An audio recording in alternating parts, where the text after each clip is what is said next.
webinar, we will be sending out an email that contains a link to access the webinar on demand.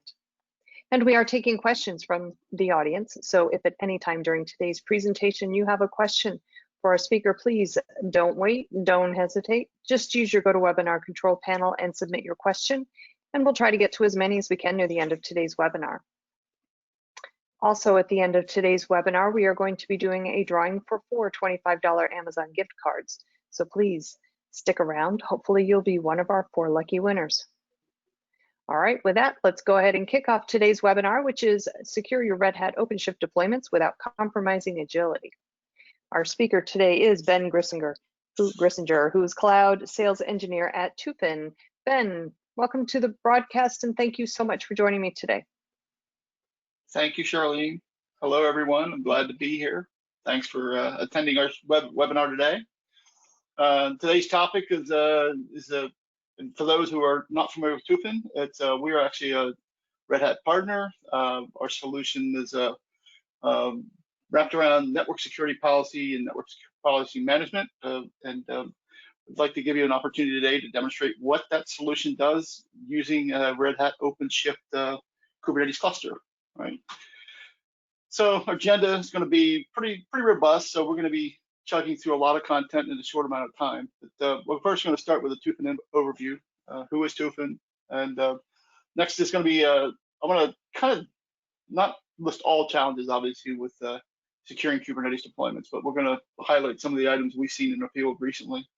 Also going to take you right into what is SecureCloud, and SecureCloud is a solution that's just released GA back in February of this year, right in time for COVID. Also SecureCloud, we're going to talk a little bit about it in the Red Hat OpenShift Marketplace. And we're going to get into a real live demo. We're going to actually have a real live Kubernetes OpenShift cluster and also using SecureCloud so you can get some idea of what it visually looks like. And at the end, we're going to follow up with some key takeaways for what the Tufin SecureCloud provides and how you can actually take advantage of what you gain by attending today's session. And we'll leave a little time at the end for some Q&A as well. Okay. So a little bit about Tufin. Tufin's been around actually for quite a few years. We have a portfolio of products that's referred to as the Tufin Orchestration Suite. Again, most of our presence has been built over the first 15 or so years of building a product that was primarily designed for on-premise. But recently, as recently as a couple of years ago, we've seen a lot of customers that are making those migrations to cloud, also making migrations to micro-segmented workflows and containerized applications in Kubernetes, right? So our leadership identified this movement, and so Tufin's Orchestration Suite had an additional module that was added to it. It's called Tufin SecureCloud, and that's what we're kind of focused on today. Primarily because we're using OpenShift, we're going to be focusing on the Kubernetes side of that SecureCloud solution set. Okay, pretty well-known analyst out there, Gartner. You talk to all the analysts out there will tell you there's any misconfigurations in cloud. It's almost always going to be considered the customer's fault by contract or by definition, right? And it's becoming more and more known that these misconfigurations lead to very high level exposures, also can be very litigious and also can be very expensive. Right? So that's what the Tufin SecureCloud is actually designed to address and help customers overcome those misconfiguration challenges. Okay, so here I've just listed a couple of challenges, things, what are cloud misconfigurations and why do they occur? All right. Things are changing in IT. You know, IT is now what I would call transforming itself in the enterprise, where they're asked to do more with less. The speed and inside of a cloud environment, inside of Kubernetes, everything is being abstracted away. A lot of automation, a lot of code is driving speed and agility to levels and precedent that are unheard of. Security and risk is basically in that position where they have to try to keep pace. You know, we haven't been given a pass in the DevOps and dev world because we go so fast that security can now just give us a pass and say we don't care about security. It's even more important now because the cloud this cloud domain is actually everything is software.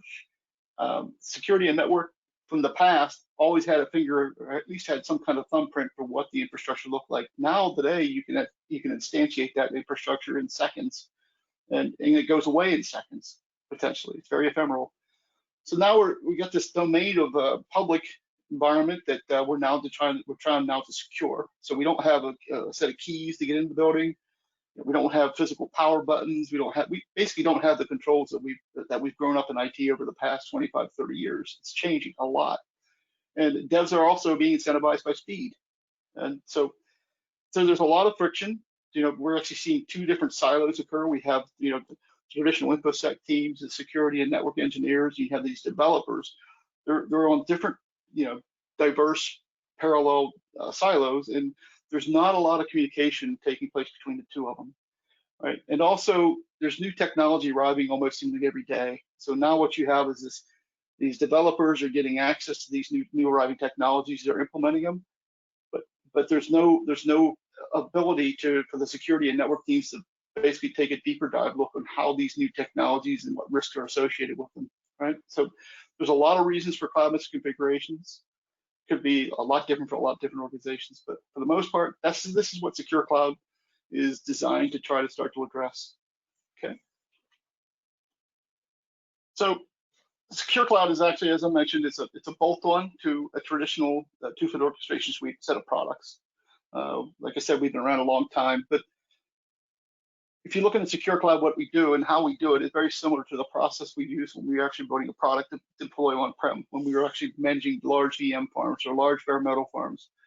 Tufin's orchestration suite, SecureCloud offering, extends that capability and that visibility into the cloud and into Kubernetes clusters. So basically, we're not trying to change what security and risk posture looks like in cloud. We're trying to augment or basically transform that environment so that it fits and meets the existing processes and investments that have already been made in people and process securing the on-premise environment. So basically what most enterprises are really in the business of doing is trying to extend their existing data center, just extend those out into the public cloud, basically call them virtual walls, and extend the network to, now you have these public domain networks that you're actually trying to manage in the public sense and still maintain security.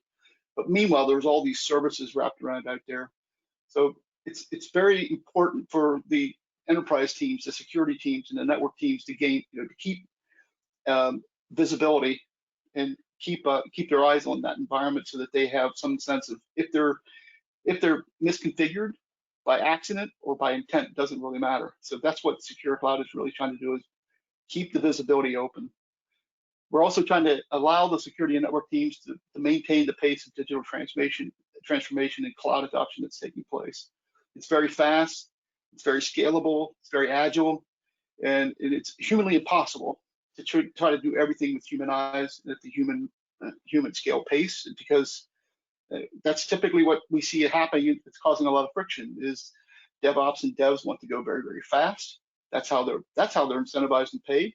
But security and risk is often in the way for them to be able to go that fast. So SecureCloud is offering a lot of ways to automate, a lot of APIs, and a lot of information, a lot of data is available that we can pull information into DevOps, into some CI/CD pipelines to help improve the speed and to keep the visibility, keep security inserted, what we call shifting left, getting security involved in the build stage and not early in the life cycle of the application stacks. And last, we're also very cognizant of clusters. We think we have a very good story for lower cost or total cost of ownership.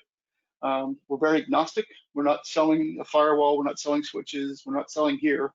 We're basically selling a solution that gives the visibility and allows that data that's collected during that visibility access to your CI/CD pipeline so that you can actually leverage that information to help you improve your security posture and shift it left and learn more about your potential misconfigurations and vulnerabilities before you get to a running state. Okay. So we actually operate, when we talk to customers, when we talk about SecureCloud, we introduce them. In this particular screen, you'll see the top image on the left is actually the dashboard. It's the first dashboard you see when you actually connect to your cloud environments and Kubernetes clusters to SecureCloud. It's a very quick read dashboard, and really what it's designed to do is very quick. It's almost like a temperature reading. How good is my environment?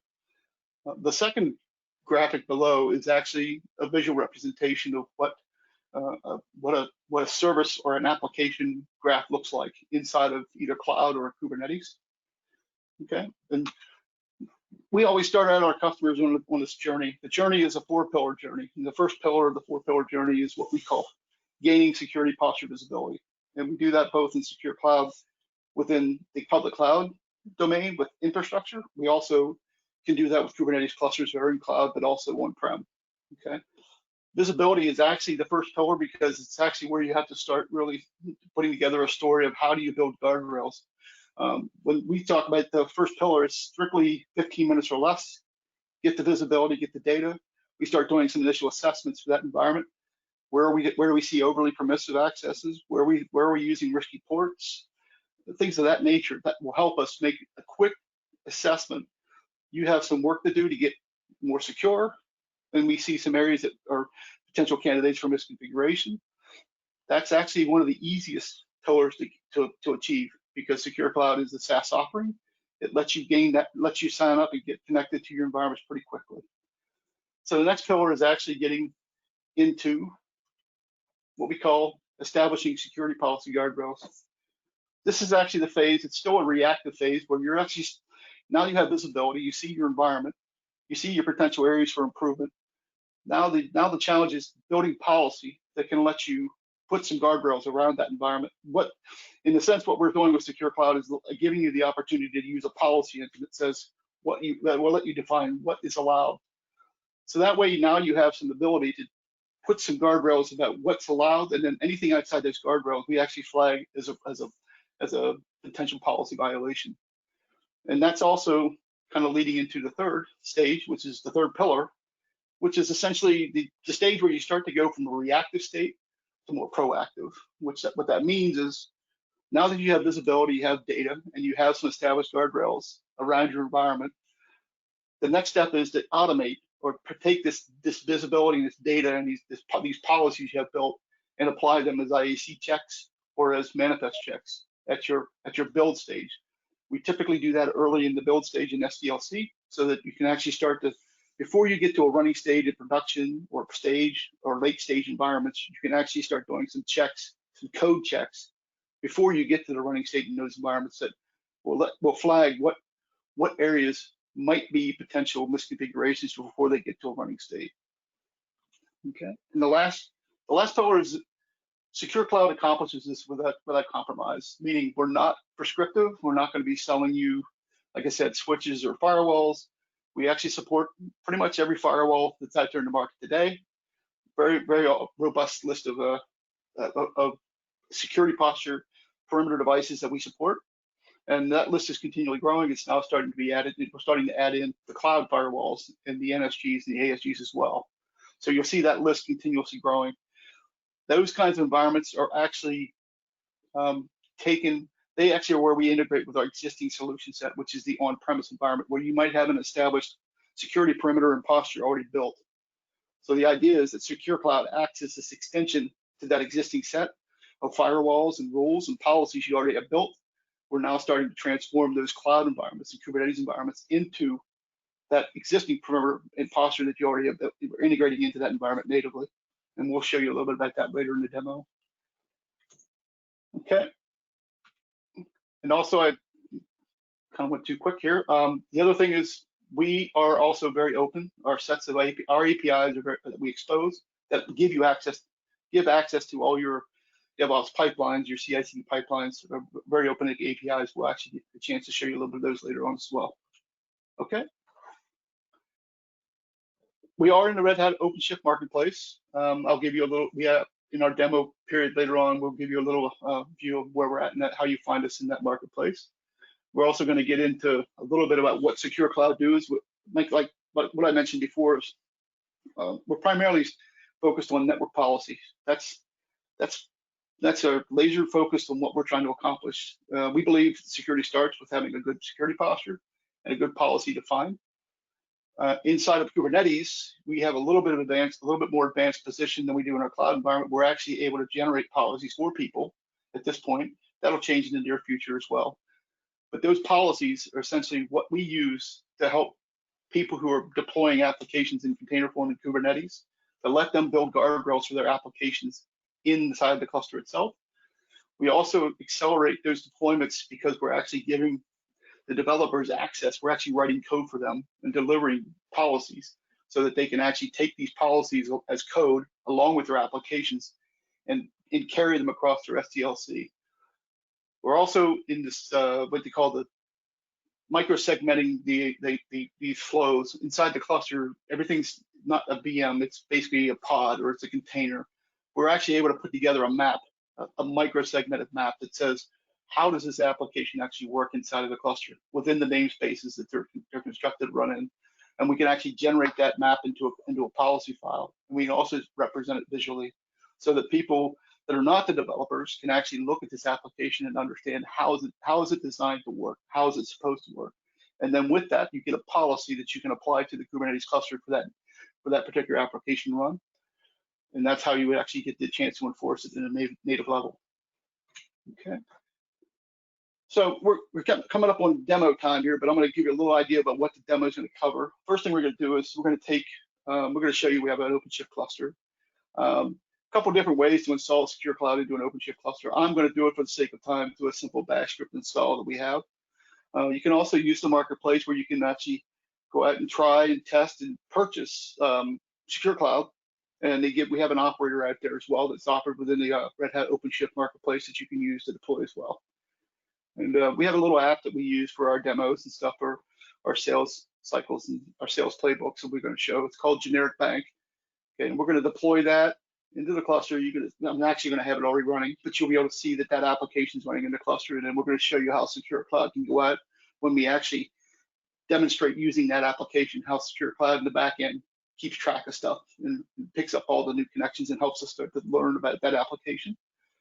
The third step is going to be taking a tour through the GUI, the pretty GUI that everybody will probably be able to visually look at and say, well, how does this thing actually work? Okay. Next step is looking at the new connections. This is actually where SecureCloud starts to learn, and we're actually looking at what's happening with this application and how we can take that information and build what we call a whitelist so that we can actually start thinking about building a policy. Next step is actually looking, how do we pull that application or policy into a Git repo or into a pipeline? For my demo today, I'm just keep it very simple, put it out to a command line so you can actually visually see it. But for those who are into DevOps, they'll be able to quickly assert how they would be able to take that same kind of capability or same workflow into their Jenkins or into their Ansible or whatever. Okay, the next will be just, we thought about taking we'll probably run too long to go into taking this and redeploying the generic bank into a new version of the OpenShift. This is probably going to be time restrictive. But the last piece is then taking also any egresses that leave the cluster. This is pretty typically one of the harder areas to try to secure in your Kubernetes environments is anything that leaves the cluster. Once it leaves the Kubernetes environment, there's a lot less visibility, a lot less control in that flow. Well, Tufin SecureCloud can actually take those egresses that are learned and actually transmit those over to our flagship products, the Secure Change and Track, where they can actually process as egress requests as tickets, and then take those tickets and actually apply them to firewalls in the outside perimeter that allow that flow to continue if it's approved. Okay, and the next step is we're gonna go into demo mode. Okay, so let me go ahead and before I go into demo mode, I want to get a couple more slides in here. I don't know if we'll have time at the end, but for those who are interested, after the demo and after the session today, you can actually get a free security assessment. So I invite everybody to go out and check this URL. They can actually go out and sign up for SecureCloud, and they can actually get a peek at SecureCloud in action on their own environments, and they get to do it for free. And last, these are the big takeaways, right? We think that the Red Hat Tufin SecureCloud solution adds an extreme amount of value to the organization, to those teams who are trying to build these applications and manage it and secure it. That's this slide is intended to kind of cover the major highlights. So this slide deck also, I think, will be made available to those who want to see this slide deck after we're all done. Okay. So let me go ahead and go off into demo mode, make sure, and close this down. Okay. For those who are familiar, this is my OpenShift cluster. So if you look inside of this OpenShift cluster, you'll see that it's pretty straightforward. I just started it up this morning, but I wanted to show you first how you find SecureCloud inside of, let me see if I can get in here. I've got a little bit of latency going on here. Okay, I'm going to show everybody here how we can find our operator. For those who are interested, that's how you actually, we're actually listed in the marketplace. This is where you can actually just search for Tufin. You'll see that this is probably the one you want to select. But once you select it, you'll have the option to purchase it or install it. I'm going to cheat a little bit because I'm going to go to command line. I'm more interested in the APIs and the automation side. So I'm going to install it through. I'm not going to use this way. I'm going to go out to command line and do this as well. Okay. But I'm also going to take you from here. I'm going to take you into after I get SecureCloud installed into the OpenShift cluster. I'm going to take you back in. I'm going to be shifting back and forth from this environment and my SecureCloud environment. I mentioned before this was the dashboard. Let me make sure I'm logged in. Timed out, of course. Okay, and we're going to be spending our time primarily in the Kubernetes side of things. So we'll go into the service graph as well. You'll see there's not much in here right now, and I'm going to go to I have 3 different projects or 3 different clusters. I have OpenShift as my production cluster. Right now, it doesn't look like there's much in there. So I'm going to go back out to my command line, and I just have it queued up here. I'm going to actually use a command line method to install SecureCloud to my cluster, and I'm going to go ahead and go through these steps to install it. It's all scripted.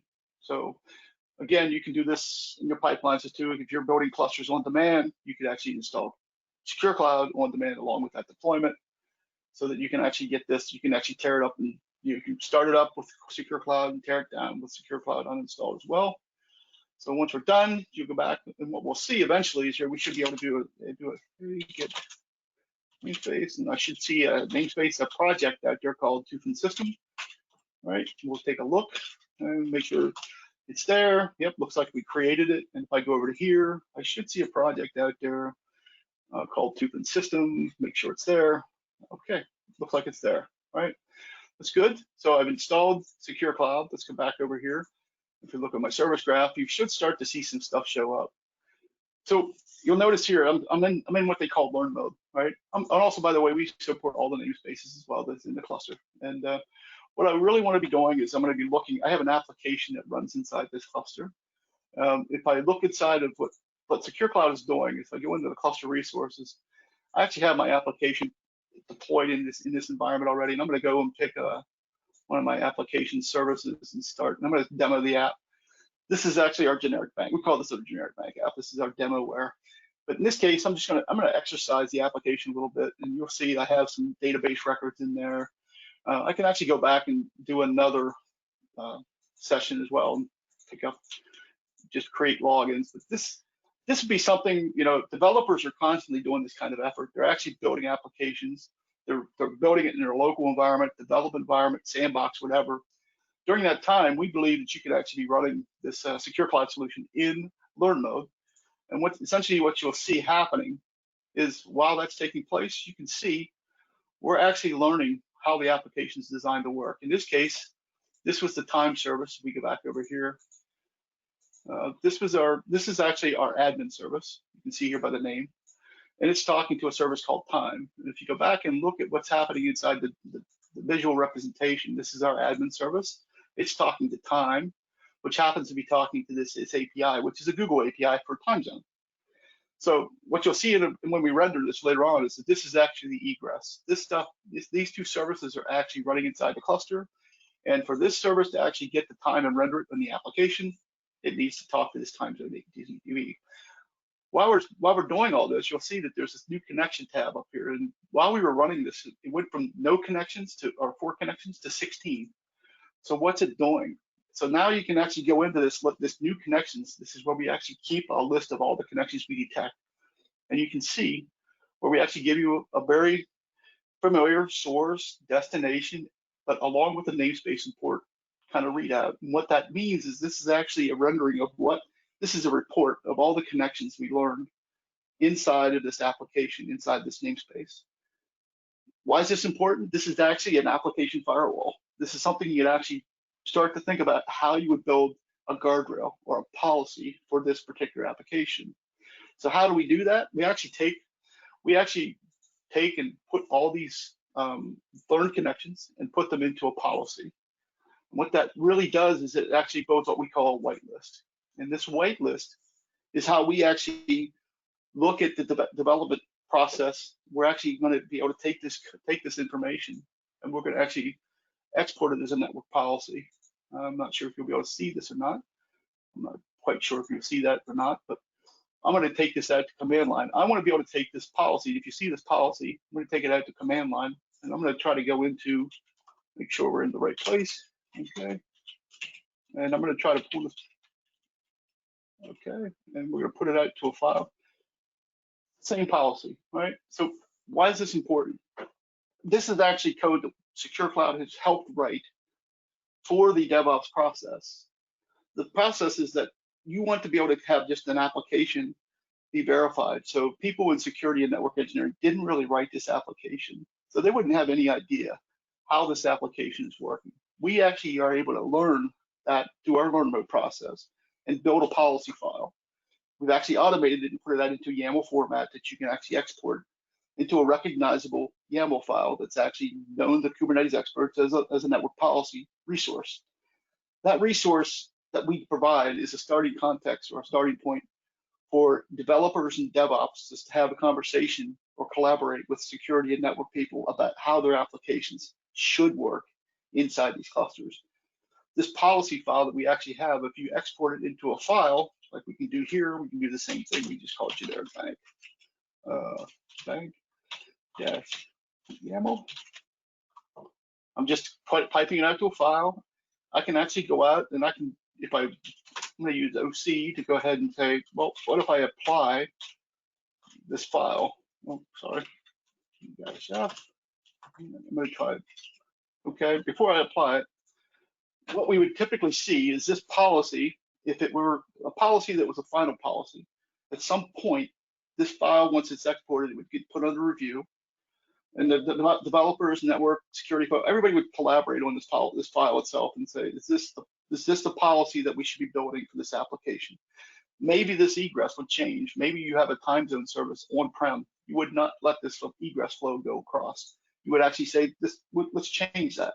So the policy file itself is an opening starting conversation that we should be having.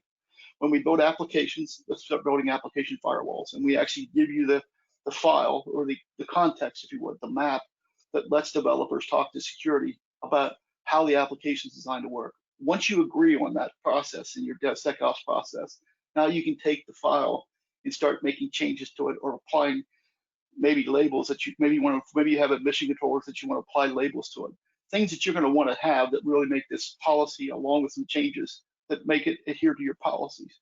So that's how SecureCloud is taking you through the visibility stage inside of your cluster. Here, the first pillar is visibility. We see the application, we see it run. The second part of that pillar is now I'm starting to build policies. The third pillar is you want to be able to apply that policy, enforce it, right? You want to become more proactive. Now you got this policy with this application, where you can actually now then take SecureCloud out of learn mode, where you actually have your production clusters. SecureCloud can actually watch those production clusters and detect changes, things that show up that are not in policy. First off, they shouldn't show up if you have policies applied. But if things show up that are falling outside of policy, those are things you probably want to see. Right? So what we're trying to do here is take this policy file. And by the way, we do see network policies. In this case, we don't have anything written for this particular cluster, so everything's allow. If I were to take this same policy and apply it, I can take it out here and apply it. You can see it is Kubernetes context. It's a resource that's actually understood, and you go back into SecureCloud, you can see as well where the policy is applied, right? So another way you can actually take this policy and you can take it into OpenShift. You can actually go into networking. You can actually go into the network policies.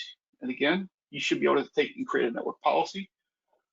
It's a little latent, but I could take some of these flows if I wanted, and I could just cut and paste right into here. If I wanted to take a specific policy and apply it here, I could do that, okay? So that's another way where we're actually taking a look at the, in this case, we have all these policies we just created. We did it through one big command. We didn't apply it rule by rule. We just took a whole manifest file and did it. Okay. So that's one example. Like we have lots of APIs. But in this example, this is an API that we actually use to pull the policy, pull it into a DevSecOps pipeline. This could be Jenkins, could be Ansible, could be anything, whatever you're using. So that's the fourth pillar, or the first compromise, is that we don't really prescribe any tool sets. What we have is an open set of APIs that allow you to connect to it. These are authenticated APIs. We support JWT short-lived tokens. We also have static tokens we provide. We also have used in certain customers where we just gave them an AD authenticated type of user password type of authentication into the system as well. Also, you'll see we have some other APIs out here that I just threw together real quick. If we wanted to see what other kinds of information is available, you can actually go in and see, we can list all the services that are available. This is, again, this is the learn mode. This is the visibility. Having that information available to you, to your pipelines, and to your automation specialists, people who want to see this information. They might want to take a look at what this information has. Or they want to use it. Maybe they want to pull policies and also container runtime results down to the pipelines. If they have a certain score, or if they have certain issues, they can see that information and make sure that they get remediated sooner rather than later. Okay.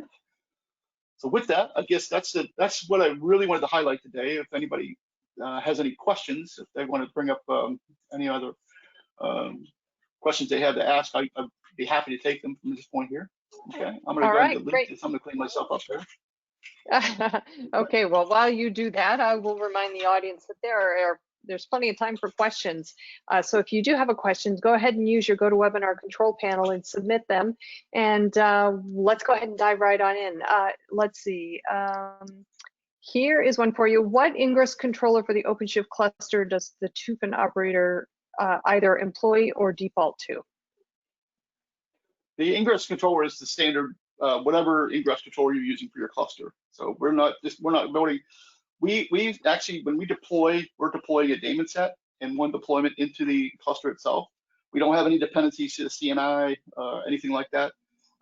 In this case, if you remember, when I installed into your environment, let me just pull it up real quick, like if I can find it. You'll notice here, I actually did not install we actually have a config map we actually installed DNS with as well. In this case, we didn't, because OpenShift has its own DNS. We can leverage that DNS as well. Some clusters don't have it, so we actually do have the option to install it as well. So we don't have any, we're not really dependent to, we're not building a separate Ingress to do this. All right, great. All right. Next question.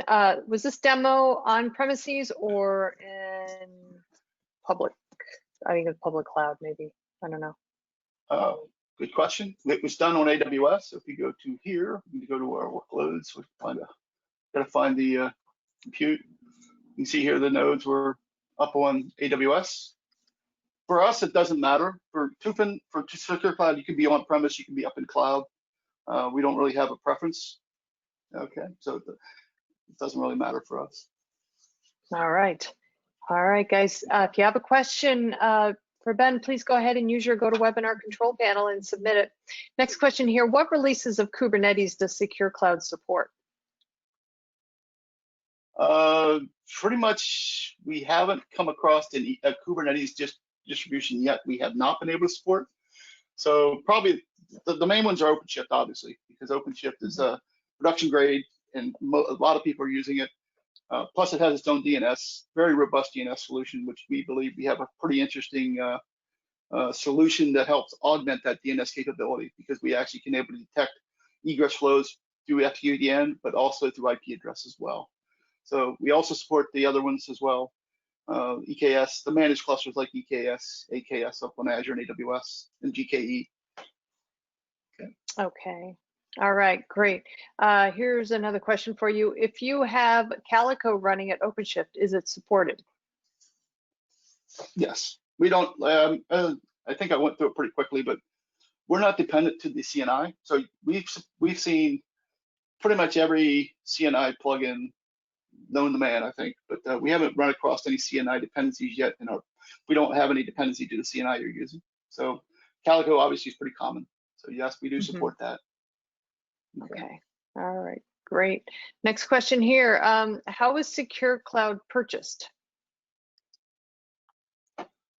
Okay, SecureCloud is actually a SaaS. It's a solution that's actually a part of the Tufin orchestration suite. It's a SaaS solution. The other parts of the suite are typically on-prem, but we also are sold by, we have two different SKUs. One SKU is more for the, let me go in the environment here. One SKU is for the cloud side of SecureCloud, and the other SKU is for Kubernetes. We sell Kubernetes by the node, meaning worker nodes. If you have, I think it's 25 worker nodes, but that's a SKU. But the public cloud, it's based on EC2s, things of that nature, maybe S3 buckets. There's a list. We can actually, if anybody's interested, I can send a list of the services we charge by. But you get a list, you buy in SKUs of 100 or about 25 worker nodes. All right, great. Okay. Plenty of time for questions. If you do have one, go ahead and submit it. I have another one. It just came in here. How does it integrate with Secure Change? Okay. I did mention that we were going to show that, and I didn't show that. I went by too quick. All right, let's go to the cluster policy itself. As you mentioned, I went to, this is where we actually had our environment, where we built the policy. Most of these, if you look at the actual network policy, are ingress or internal to the cluster flows. In this case, it was here's a time to API time zone, which is that egress I mentioned earlier. Typically, what we do is egresses don't get pulled into that network policy by default to the API unless you specify pull the egress out in with that policy. We actually have a process where you apply that on a firewall. And what that really does, if I click on this button, it actually puts it into a firewall ticket, right? And in our case, most of our customers, they are secure change customers, and we actually generate that firewall ticket as a secure change ticket, which then essentially says, I've got an application that was deployed into my Kubernetes cluster. It's got an egress that goes to apitimezone.com. So the source and destination ticket's then sent over to Secure Change, which picks up that ticket, and then it's processed. Like anybody would have submitted, a developer in the past would have just submitted that ticket to say, I need to have this flow approved. This is just an automated process where the information is picked up, sent over to Secure Change as a ticket in automated form, and it's processed and handled through Secure Change and Track, our traditional products, to make sure it's not going to violate policy, make sure the right devices get up to date. Maybe it's a DNS whitelist that needs to be applied. Maybe it's a firewall that needs to be opened up someplace. So that process is handled automated for you. We've also had other customers ask for this egress to be pulled out into a ticket, or maybe even sent out as a policy file to maybe it can be applied at an Istio level at layer 7, so at some place at a service mesh level. So again, it's depends on the person's environment. SecureCloud is built to run both, in a very traditional enterprise sense that have existing infrastructure and security postures already established, but also if you're a customer who's cloud native, you don't really have an on-prem or you don't have a existing security posture and you're truly cloud native, SecureCloud can still operate in that environment as well. Okay. All right, let's see. Next question. Is SecureCloud available on Alibaba Cloud outside US? Unfortunately, no, Alibaba is not on the list today. I'm sure at some point it will be added to the list. Today we support AWS, Azure, and this quarter coming, actually very soon, GCP. So those are the primary cloud platforms right now that we support. If you're running Kubernetes, we don't distinguish what cloud platform it's running on. So if you're running Kubernetes in an Alibaba environment, we can support that. Okay. All right, let's see. We've got another question here, and I'm not quite sure what he's asking, so bear with me here. How can one see SecureCloud and Kubernetes as a freshman? I'm not quite sure exactly what that means, but if you have any insight, Ben. So let me see. How can let me pull up the panel and see if I can see. Yeah.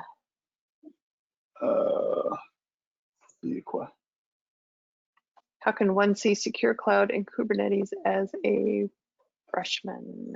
Not quite sure what he means by freshman. How can one see how one can see SecureCloud and Kubernetes? I mean, I think maybe they may be asking for, how do I get access? So maybe this is what they're Or looking for. get started with it or something like that. Yeah. Yeah, I think that's maybe what they might be asking for. So if I go and Mm-hmm. I open up the, go ahead and back to the, okay, if I go to this particular page, maybe this is what they're asking for me. Go back to presentation mode. I'll make sure folks get a chance to maybe screen scrape it, or at least put it, get copy the link itself. I gotta find it. Okay, pull it up here real quick so folks have access to it.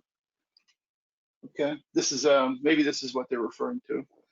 Okay. This is how you can actually get a security assessment. It's free. Um, it's pretty straightforward. It's pretty much self-registration, self-onboarding. We do provide reference material in an email form that comes back to you. The only thing you really have to make sure is make sure your email system allows traffic from Tufin to be received into your inbox. But once you do that, then you should be able to sign up and get running with SecureCloud. And we have some reference material that you can use that will help you onboarding. You can also feel free to reach out anytime. There's an email address in that onboarding document as well that talks about how to get started with SecureCloud. And obviously, we're willing to take calls as well for folks who are really interested. All right, I just sent the hyperlink out to folks also via the chat, so hopefully they'll be able to use that as well. Okay, let's see, let's move on. Let's see. Okay, yeah. So that is exactly what he was looking for. So thank you very much. Okay, does SecureCloud integrate with Terraform through secure change? I think it is. Does that make sense? It's okay. I think I know the answer to that question, but I want to make sure I don't misstate it. Terraform is if they're using Terraform for deploying infrastructure as code, meaning they have Terraform templates instead of ARM templates or CFT templates. Secure Change has its traditional sense of how it applies updates to traditional firewalls. In other words, it's pretty much a solution set that's been around for years. People have adopted, and they update these switches and these firewalls based on secure change track workflows. They do all the checks and balances. If you're talking about how do I integrate secure change to a Terraform template, we can generate through a special request type of scenario where if you don't want that update to be done to a traditional firewall, we can take that request and push it out as Terraform template. That's something that's being worked on actually at the moment, that we should be able to take and apply these changes. If it's not a traditional firewall, but maybe it's an Azure firewall, we should be able to make that with a Terraform template. So, yep. All right, great. Let's see. Looks like that is all the questions that we have right now, but I did actually get another request for the hyperlink. It is actually in your chat bar on the GoToWebinar control panel. It's tufin.com/try-securecloud. You should be able to see it there in your chat area. Yeah, so that's all the questions that we have, but there's still time. So if you do have any last minute questions, go ahead and use your GoToWebinar control panel and get them on in, and we will get to them. But while we are waiting to see if we do get any more questions in, I do want to remind the audience that today's event is being recorded, so you will have the opportunity to access the webinar, easy for me to say, access the webinar later on on demand. We will be sending out an email that contains a link to access the webinar on demand. So you will have the opportunity to do so. The webinar is also going to be living on the devops.com website. So you can always go look for it there. Just go to devops.com/webinars, look in the on-demand section, and it should be right there waiting for you. Okay, looks like we did maybe get one more question in. It's what specific use cases of loopholes? Is it more specific than other software? It's a challenging question. Let me pull it up. That is, yeah. Let's see if I can find it. What specific use cases of loopholes? It is more specific than other. I'm not sure I quite understand the question. I'm going to try to assume here. I mean, we're not prescribing anything in terms of you must use Ansible or you must use Terraform. Everything we're doing is through just like my APIs in my demo today. I'm just using native curl. Curl commands with a static token, for instance, is my authentication to get to the cluster via the APIs, right? You can actually, obviously you can take and treat those same open APIs as accessible through your Jenkins builds or Ansible templates or whatever you're using. It doesn't really matter to us. So I think that's what the question is asking. Not, do you want to clarify or we'll help you with that? So. All right, great. Okay. Okay, well, yeah, we'll give it another minute, see if we get any clarification on that question come in, and if we get any other last year.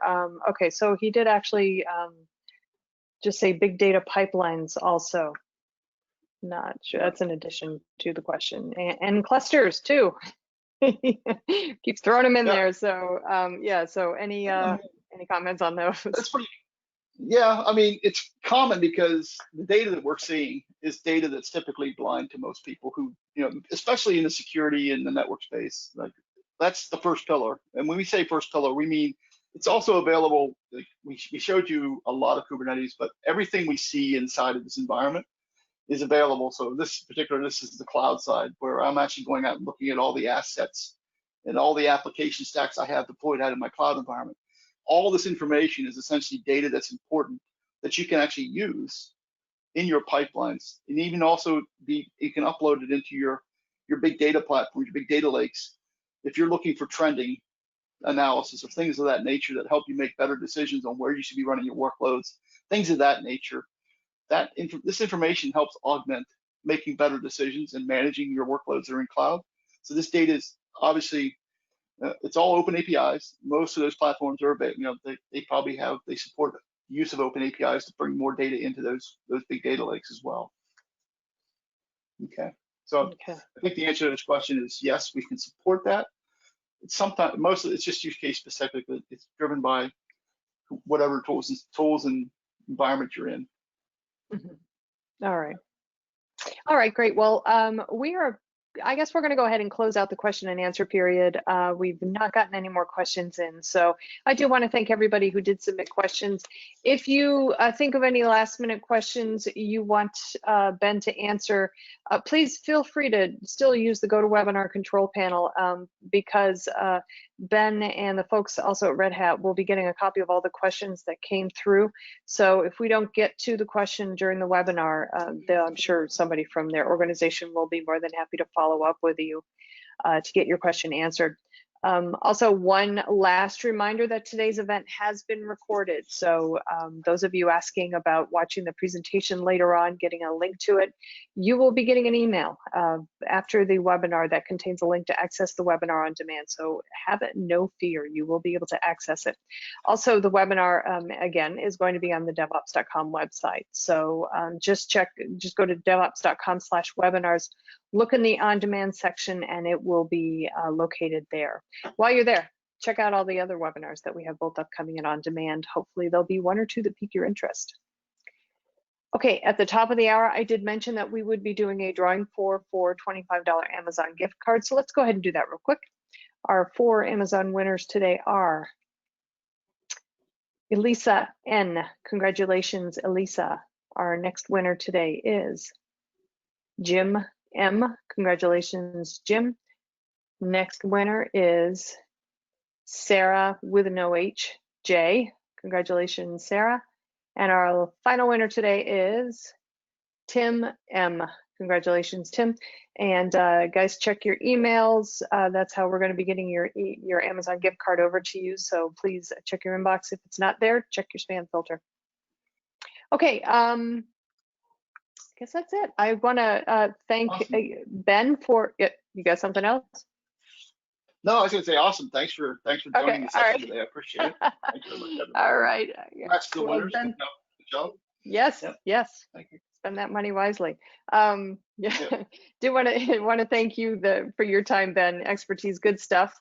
Good stuff. So yeah, thanks again. And I love watching the demos too. That's always kind of the highlight of my day. So I appreciate that. Awesome. I also want to thank the audience for joining us today. And this is Charlene O'Hanlon, and I'm giving everybody 10 minutes back in their day. So enjoy, have a great weekend, and please stay safe. Thank you.